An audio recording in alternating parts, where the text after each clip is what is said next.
ఇది శుభలగ్నం సినిమా కదా? కాదు కాదు, అశుభలగ్నం కదా. ఎందుకంటే సినిమాలో భర్తను అమ్ముకుంది పేదింటి భార్య, కానీ నిజ జీవితంలో కోటి కాదు కదా 100 కోట్లు ఇచ్చినా సరే నా భర్తను వదులుకోలేను అంది ఓ భార్య. కానీ చివరకు ఏం జరిగిందనేది ఈ థ్రిల్లింగ్ మిస్టరీలో చూద్దాం. ఢిల్లీలోని భవానా కాలనీలో 38 ఏళ్ల మంజీత్ శర్వాత్ ఉంటున్నాడు. అతని భార్య పేరు సునీత. ఈమె హర్యానాలోని సోనాపేట్ గవర్నమెంట్ స్కూల్లో టీచర్. వీరికి 2 పిల్లలు. కూతురు 5వ తరగతి, కొడుకు 4వ తరగతి చదువుతున్నారు. పిల్లలను స్కూల్ కు పంపి ప్రతిరోజు తన స్కూటీపై ఢిల్లీ నుంచి సోనాపేట్ వెళ్తారామె. దాదాపు 35 కిలోమీటర్ల ప్రయాణం చేస్తుందో సునీత. ఆమె భర్త మంజీత్ రియల్ ఎస్టేట్ బ్రోకర్ గా పనిచేస్తూ ఉంటాడు. ఏదో ఖర్చులకు సంపాదించడం తప్ప అతను పెద్దగా వెనకేసింది ఏమీ లేదు. ఇక సునీతకు మంచి శాలరీ వస్తూ ఉండడంతో వారికి ఆర్థిక పరమైన ఇబ్బందులు లేవు. భార్య భర్తలు అన్యోన్యంగా ఉండేవారు. పిల్లల స్కూల్ విషయం మంజీత్ చూసుకునేవారు. 2012 వరకు వారి జీవితం చాలా పర్ఫెక్ట్ గా సాగింది. కానీ అదే ఏడాది ఢిల్లీకి చెందిన రాజీవ్ అనే బిజినెస్ మ్యాన్ తన కూతురి కోసం చిన్న అందమైన ఇల్లు వెతుకుతున్నారు. ఆ క్రమంలో మంజీత్ వారికి ఇల్లును వెతికి పెట్టారు. అయితే రాజీవ్ కు అది నచ్చలేదు. ఇక రాజీవ్ కూతురి పేరు ఏంజల్ గుప్తా. ఆమె వయసు 21 ఏళ్లు. ఆమె అసలు పేరు శశిప్రభ. కానీ మోడలింగ్ లోకి వచ్చిన తర్వాత ఏంజల్ గుప్తాగా మార్చుకుంది. 2 పెద్ద హీరోలున్న బాలీవుడ్ మూవీస్ లో చిన్న రోల్స్ కూడా చేసింది ఈ ఏంజల్ గుప్తా. రాజీవ్ కు ఆమె ముద్దుల కూతురు. అతనేమో కోటీశ్వరుడు. తన కూతురు సంతోషమే అతనికి ముఖ్యం. మోడల్ గా ఆమె ముంబై ఢిల్లీ మధ్య తెగ తిరిగేది. ఇక తన కూతురు టేస్ట్ కి తగ్గట్టుగా ఇల్లు చూపించమని రాజీవ్ ఆ పనిని మంజీత్ కు అప్పచెప్పాడు. దీంతో తాను చూపిస్తానని ఆమె కారులోనే తిరుగుతూ ఢిల్లీలో పలు చోట్ల ఇల్లు చూపించాడు మంజీత్. దాదాపు 2 నెలల పాటు ఇద్దరు కలిసే తిరిగారు. చివరకు ఆర్కేపురం ఫేజ్ 3లో అందమైన భవనం సునీతకు నచ్చింది. ఈ క్రమంలో మంజీత్ క్రమశిక్షణ ఏంజల్ గుప్తాకు నచ్చింది. ప్రతిరోజు మేడం మేడం అంటూ వెనకాల తిరిగేవాడు. ఆమె ఎన్ని ఇళ్లు చూపించమన్నా సరే చూపించాడు. అంతెందుకు భోజనం దగ్గర నుంచి వాటర్ బాటిల్స్ కూడా మోసాడు. దీంతో వయసులో తేడా ఉన్నా మంజీత్ పెద్దగా అందంగా లేకపోయినా యాటిట్యూడ్ కు ఆమె ఫ్లాట్ అయిపోయింది. ఆమెకున్న గ్లామర్ కి డబ్బుకి మంజీత్ సరిపడడు. అయినా సరే అతనికి దగ్గరైంది. తనతో చేయి పట్టుకుని మాట్లాడుతూనే ఉండేది. దగ్గరగా కూర్చొని డీల్స్ గురించి చర్చించేది ఏంజల్. దీంతో మంజీత్ మురిసిపోయేవాడు. ఇక డీల్ ఓకే చేసిన తర్వాత మంచి కమిషన్ కూడా ఇచ్చాడు ఏంజల్ తండ్రి. కానీ అంతకంటే పెద్ద ట్రీట్ ఏంజల్ గుప్తా ఇచ్చింది.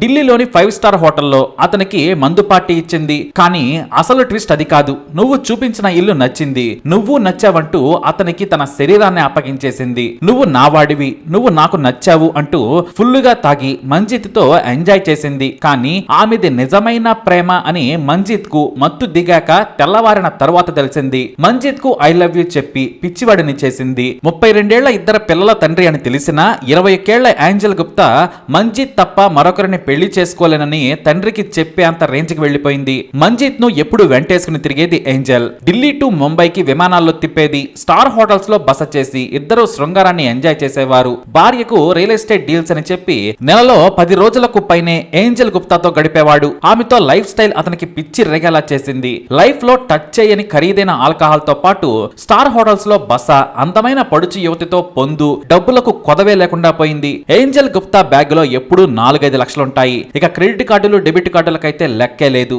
లైఫ్ లగ్జరీగా సాగిపోతుంది. ఇక తన ఇంటి దగ్గర ఉన్న అన్ని అప్పులను కూడా ఏంజల్ గుప్తా తీర్చేసింది. కొత్త కారు కూడా కొనిపెట్టింది. దీంతో గాలిలోనే బ్రతకడం మొదలు పెట్టాడు మంజీత్. ఇంట్లో మాత్రం రియల్ ఎస్టేట్ లో మంచి డీల్స్ కుదిరాయని భార్య సునీతకు చెప్పాడు. అంతేకాదు ఏంజల్ గుప్తాతో అక్రమ బంధం తర్వాత తన లుక్ నే మార్చేశాడు. జిమ్ కు వెళ్లి కండలు పెంచడం మొదలు పెట్టాడు. మోడర్న్ లుక్ లో తిరగడం స్టార్ట్ చేశాడు. తన పిల్లలకు కూడా లేని ఖరీదైన బట్టలను వేసుకోవడం చూసి సునీత సైతం ఆశ్చర్యపోయింది. మోడల్ ఏంజల్ గుప్తా స్టేటస్ కు సూట్ అయ్యేలా గెటప్ మార్చి ఆమెకు అసిస్టెంట్ గా అక్రమ మొగుడిగా మారిపోయాడు. పెళ్లి చేసుకోలేదు కానీ నిత్యం ఏంజల్ తో ఉండేవాడు మంజీత్. ఏంజల్ గుప్తాతో మంజీత్ అతి చనువుగా ఉండడం చూసి ఆమె తండ్రి రాజీవ్ మొదట అభ్యంతరం చెప్పాడు. కానీ తాను అతన్ని ఇష్టపడ్డాను, అతన్నే పెళ్లి చేసుకుంటానని చెప్పింది. దీంతో తండ్రి కాదనలేకపోయాడు. కోట్ల ఆస్తి ఉంది. ప్రతి నెల వ్యాపారంలో కనీసం 25 లక్షల లాభాన్ని ఆర్జిస్తాడు. ఢిల్లీలో చాలా ఆస్తులున్నాయి. ఇక ఏకైక కూతురు మాట కాదనలేకపోయాడు. తన కూతురు మహారాణిలా బ్రతకాలనేది అతని ఆశ. కానీ ఒక పెళ్లైన వాడిని ఇష్టపడ్డానంటే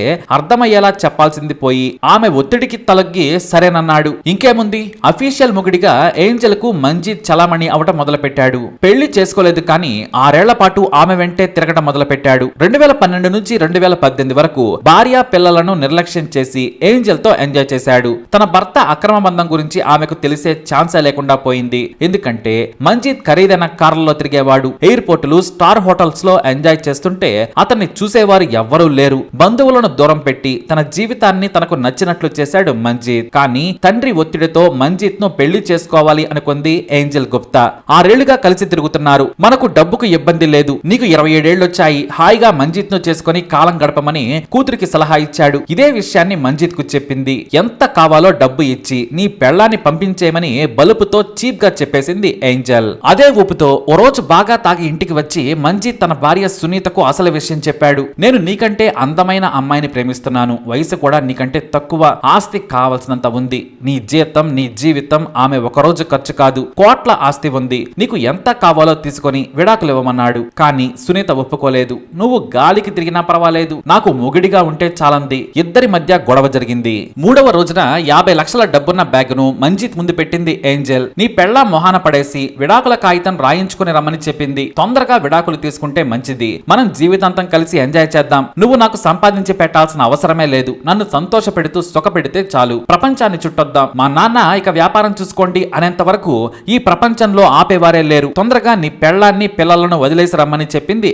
ఏంజెల్. దీంతో క్యాష్ చూస్తే ఈసారి సులభంగానే తన భార్య సునీత విడాకులు ఇస్తుందేమో అనుకున్నాడు మంజీత్. ఎందుకంటే నో అంటే బ్యాగ్ నిండా క్యాష్ చూపిస్తే వెళ్లిపోతుందని అతను కూడా చీప్ గా ఊహించుకున్నాడు. కానీ ఆమె నువ్వు 10 మంది అమ్మాయిలతో తిరిగినా సరే నీకు విడాకులు ఇవ్వనని చెప్పింది. నువ్వు వెధవైనా సరే నా పిల్లలకు తండ్రి కావాలి కాబట్టి నాతో ఉండు, అంతేకాని విడాకులు ఇవ్వనని చెప్పింది. దీంతో షాకు గురైన మంజీత్ మరో అస్త్రం విసిరాడు. నువ్వు నాకు అందమైన లవర్ ఉందంటే నమ్మడం లేదు కదా, చూడమని ఆమె మోడలింగ్ చేస్తున్న ఫోటోలను చూపించాడు. ఆ తర్వాత మంజీత్ తన ప్రియురాలతో నగ్నంగా ఎంజాయ్ చేస్తున్న ఫోటోలను చూపించాడు. దీంతో సునీతకు గుండాగినంత పనైంది. బాగా ఆలోచించింది, విపరీతంగా ఏడ్చింది. ఆ మరునాడు తన భర్త మంజీత్ కు సీరియస్ గా చెప్పింది, నువ్వు సిగ్గులేని పని చేశావు, పైగా చూపిస్తున్నావు, నీకు సంపాదించడం చేత కాదు, ఎన్నాళ్ళు నా సంపాదన మీద బ్రతికావు, ఇప్పుడు మరో డబ్బున్న లేడీ దొరకగానే నన్ను వదిలేసి వెళ్తానంటున్నావు, మరి నా పిల్లలకు తండ్రి ఎవరంటే ఏం చెప్పాలి, నాకు భర్త లేడు అంటే చవట వదిలేశాడనుకుంటాను, కానీ నా పిల్లలకు ఏం సమాధానం చెప్పాలి, వారు పెరుగుతుంటే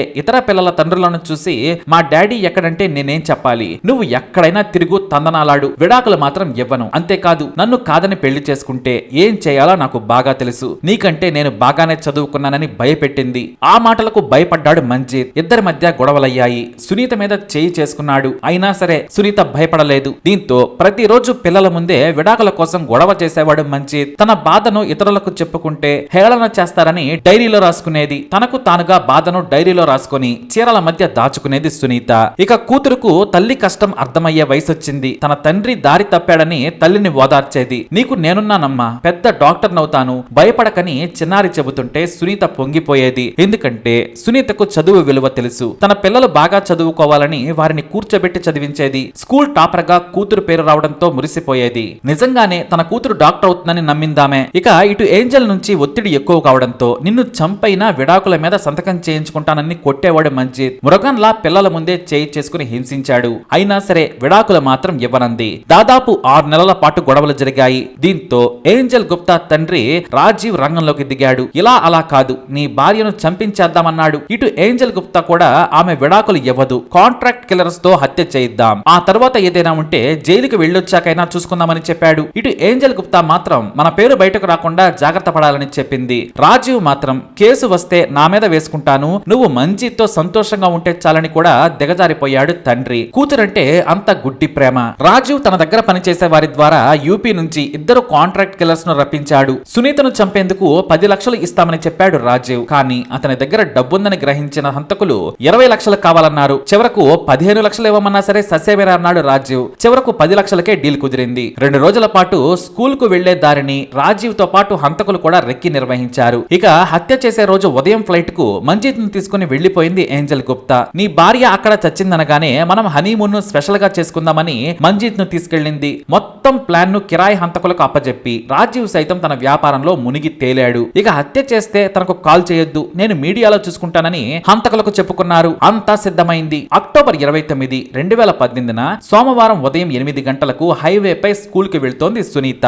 సరిగ్గా ఆమె ఇంటి నుంచి 7 కిలోమీటర్లు ప్రయాణించింది. దట్టమైన చెట్ల పొదలు ఉన్న చోట వెనుక నుంచి వేగంగా పల్సర్ పై వచ్చిన హంతకులు స్కూటీ ముందు ఆపారు. ఆమె సడన్ గా బ్రేక్ వేసి ఏం డ్రైవ్ చేస్తున్నారని కోప్పడింది. వెనుక కూర్చున్న హంతకుడు బైక్ దిగి వచ్చి 6 రౌండ్ల బుల్లెట్లను ఆమె ఛాతిలో దించాడు. పాపం బుల్లెట్లు మొత్తం కాల్చాడు. ఆమె బైక్ మీద నుంచి కింద పడగానే మృతదేహాన్ని లాగి పక్కన పడేశారు. స్కూటీని కూడా పొదల్లోకి విసిరేశారు. ఇక పనైపోయిందని అక్కడి నుంచి వెళ్లిపోయారు. ఉదయం 10 గంటలకు దారి వెంట నడుచుకుంటూ వెళ్తున్న ఓ వ్యక్తి పొదల దగ్గర స్కూటీతో పాటు సునీత మృతదేహాన్ని చూసి షాక్ అయ్యాడు. కొత్త బట్టలతో మెరిసిపోతున్న సునీతను చూసి వెంటనే పోలీసులకు ఫిర్యాదు చేయగా హర్యానా పోలీసులు సునీత మృతదేహాన్ని గుర్తించారు. ఆమె ఉంటున్న బనావా పోలీసులు కేసును టేకప్ చేశారు. మృతదేహాన్ని చూసి హత్యగా గుర్తించారు. ఎందుకంటే ఆమె పర్సు అలానే ఉంది. లంచ్ బాక్స్ తో పాటు చేతికి ఖరీదైన ఉంగరం, మెడలో బంగారు తాళి ఉంది. పర్సులో 2000 రూపాయలు కూడా ఉన్నాయి. వాటిని దొండగులు ముట్టుకోలేదంటే ఎవరో కావాలని పగతో చేసిన హత్య అని గుర్తించారు పోలీసులు. నాటి ఢిల్లీ డీసీపీ రంజనీష్ గుప్తా ఈ కేసు పర్యవేక్షించారు. అయితే ఇంట్లో విచారణ చేయగా ఈ కేసు విచారణను సునీత కూతురు సులభంగా ఛేదించేలా చేసింది. మా డాడీ మమ్మీని చంపుతానని చాలా సార్లు బెదిరించాడు. మమ్మీ రాసుకున్న డైరీ అంటూ బీరువాలో చీరల మధ్య ఉన్న దానిని తీసి పోలీసులకు ఇచ్చిందామె. అందులో మంజీత్ కు అతని ప్రియురాలు ఏంజెల్ గుప్తాతో అక్రమ బంధం గురించి రాసింది. అంతేకాదు విడాకుల కోసం ఒత్తిడి చేశాడు. నేను చచ్చినా విడాకులేవనంటే చంపుతానని బెదిరించాడని కూడా రాసింది. నా పిల్లల కోసం నేను ప్రాణాలైనా వదిలేస్తా, కానీ తండ్రి లేని పిల్లలుగా వారిని చూడలేనంటూ తన బాధను ఆ డైరీలో రాసుకుంది. ఇక వెంటనే మంజీత్ ఏంజెల్ గుప్తా కాల్ డేటాను, మెసేజ్లను పరిశీలించగా హత్యకు వేసిన ప్లాన్ ను క్లియర్ గా విన్నారు పోలీసులు. ఇక కొత్త నెంబర్ తో రాజీవ్ హంతకులతో మాట్లాడిన డీల్ ను కూడా సేకరించారు పోలీసులు. సునీత హత్య కేసులో మంజీత్ ఏంజెల్ గుప్తా, ఆమె తండ్రి రాజు, అలాగే మరో 2 హంతకులను ఢిల్లీ పోలీసులు జైలుకు పంపారు. అలా డబ్బు కోసం, ప్రియురాలి కోసం భార్యను చంపి 2 పిల్లలను అనాథలను చేశాడు దుర్మార్గుడు. మరి ఈ స్టోరీపై మీ అభిప్రాయాన్ని కామెంట్ ద్వారా తెలియజేయండి. అలాగే ఇలాంటి ఇన్ఫర్మేషన్స్ కోసం లైక్ చేయండి, షేర్ చేయండి, మా ఛానల్ సబ్స్క్రైబ్ చేసుకోండి.